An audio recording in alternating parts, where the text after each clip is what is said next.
Isaiah 5.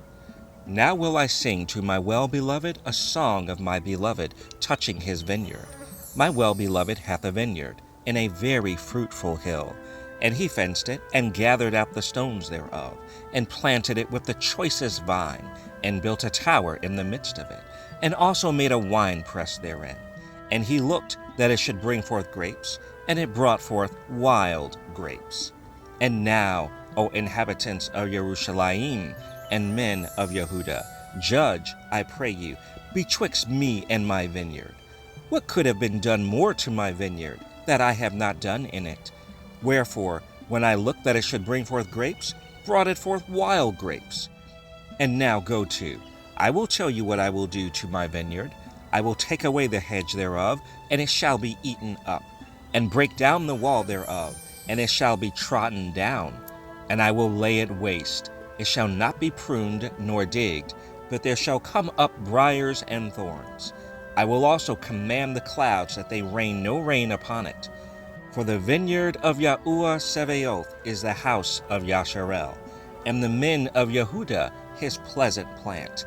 And he looked for judgment, but behold oppression, for righteousness, but behold a cry. Woe unto them that join house to house, that lay field to field, till there be no place, that they may be placed alone in the midst of the earth. In mine ears, said Yahuwah Sebaoth, of a truth, many houses shall be desolate, even great and fair, without inhabitant. Yea, 10 acres of vineyard shall yield 1 bath, and the seed of an omer shall yield an ephah. Woe unto them that rise up early in the morning, that they may follow strong drink, that continue until night, till wine inflame them. And the harp, and the viol, the tabret, and pipe, and wine are in their feasts. But they regard not the work of Yahuwah, neither consider the operation of his hands.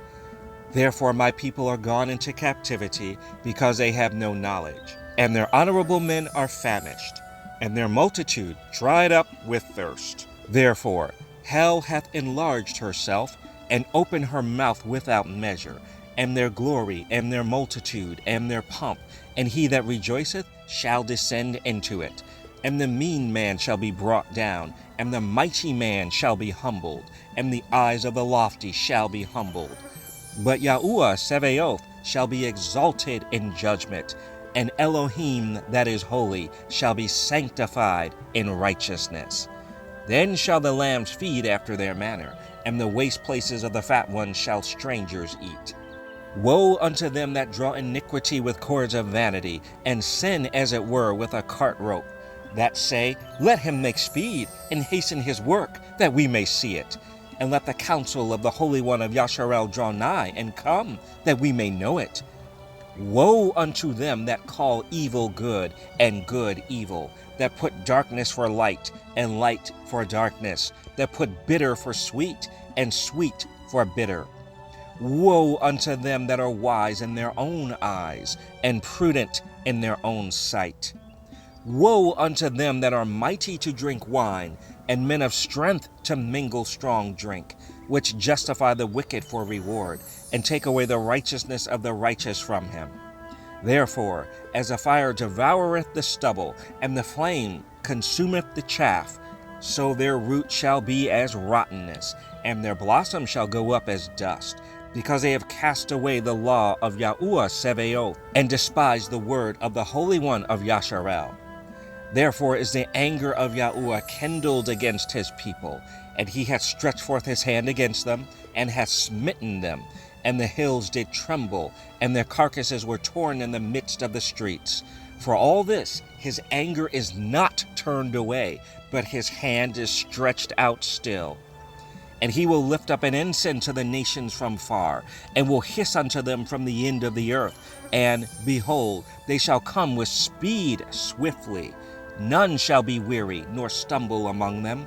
None shall slumber nor sleep. Neither shall the girdle of their loins be loosed, nor the latchet of their shoes be broken. Whose arrows are sharp, and all their bows bent. Their horses' hoofs shall be counted like flint, and their wheels like a whirlwind. Their roaring shall be like a lion.